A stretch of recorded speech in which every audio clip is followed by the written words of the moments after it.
o'clock, so we'll resume the meeting.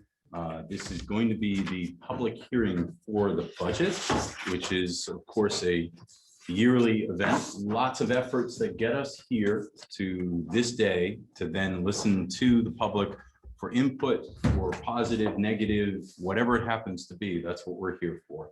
The budget itself will be voted on April 26th, will be voted on April 26th. So tonight is to listen and discuss, potentially answer questions, or just listen. So I'd like to take a moment, if I may, and give the floor to the administrator and the treasurer. But before I do that, this council says thank you. As we always do, this was a well thought out budget. This was a lean and efficient budget as it is, particularly this year. There's a lot of people, including all of us, that have gone through some trials and tribulations.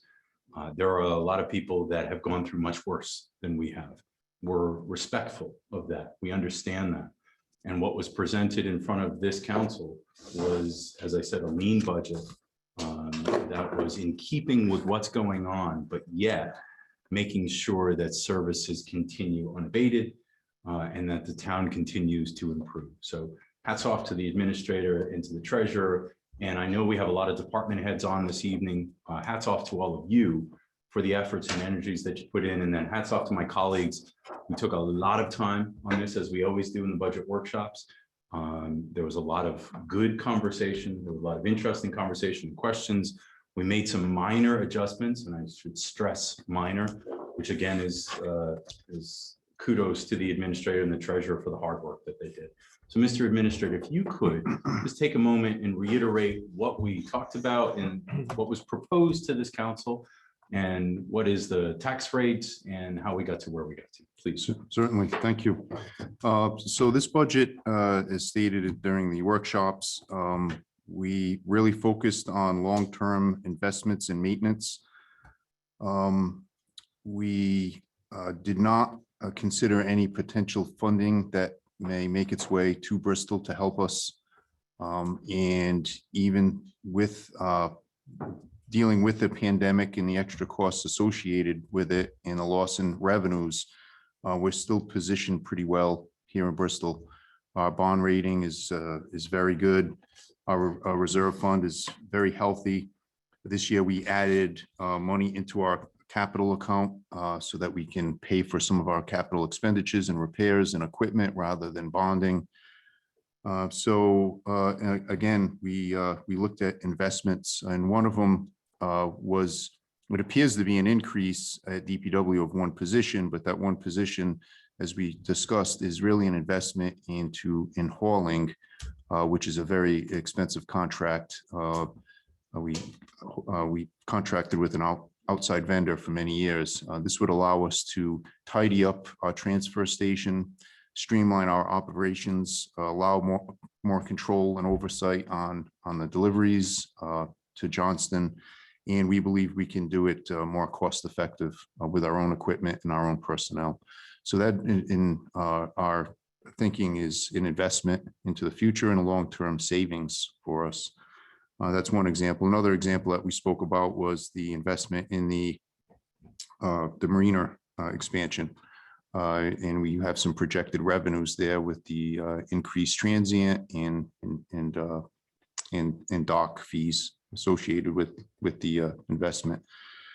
So other than that, there are very, very modest increases in salary, benefits, and obviously utilities went up, but very few changes. And I thank you for hearing us out on those where we did feel as if an increase was needed.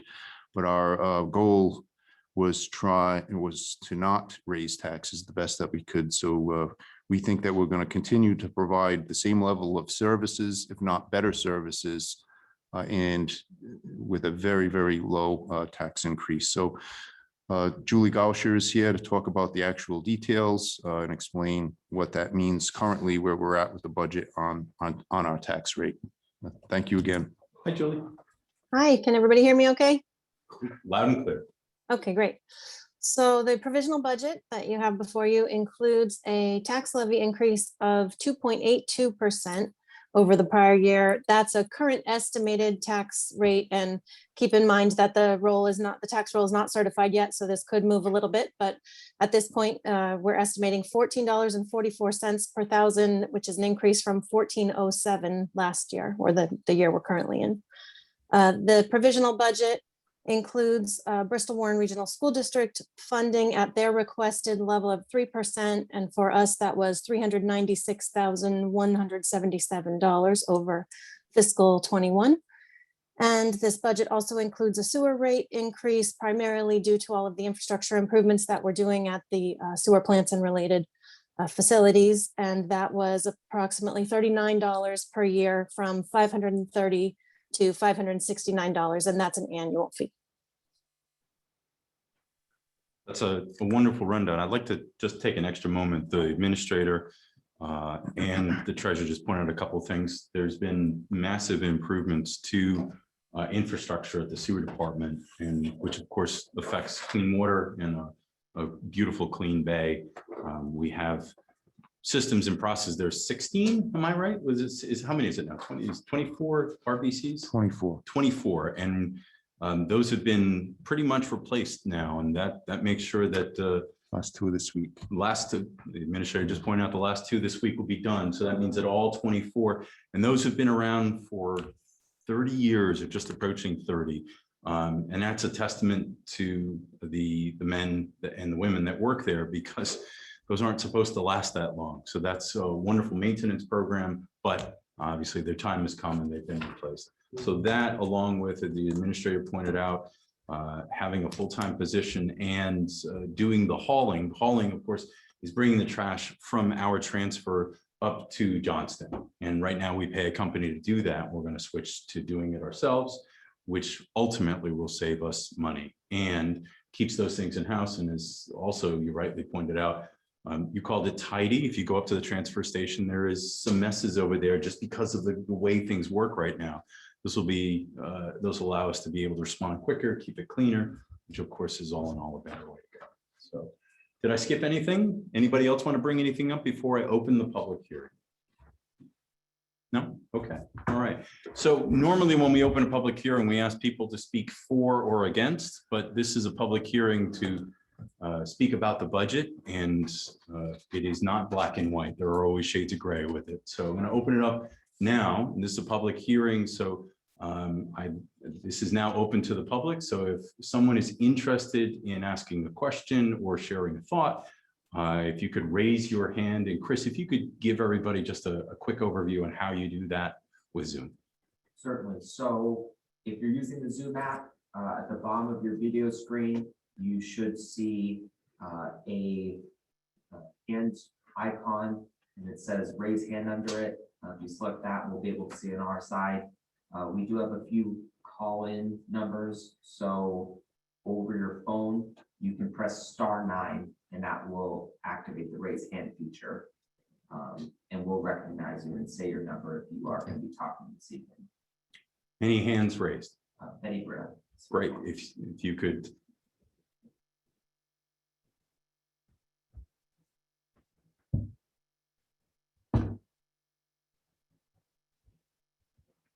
If you're waiting at home, it takes a moment to set everything up. Betty should be on if you want to. Betty's on? Okay. Welcome, Betty.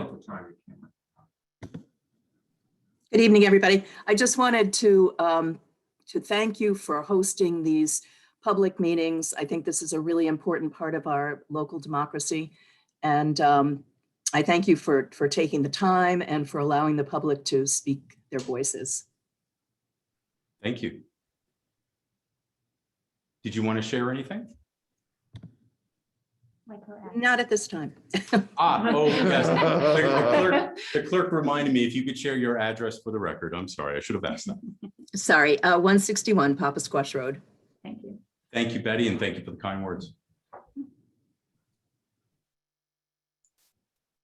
I do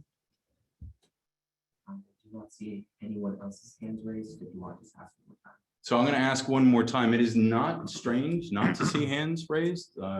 We have a week's worth of budget workshops, and I know a lot a lot of interest and attention is placed on those.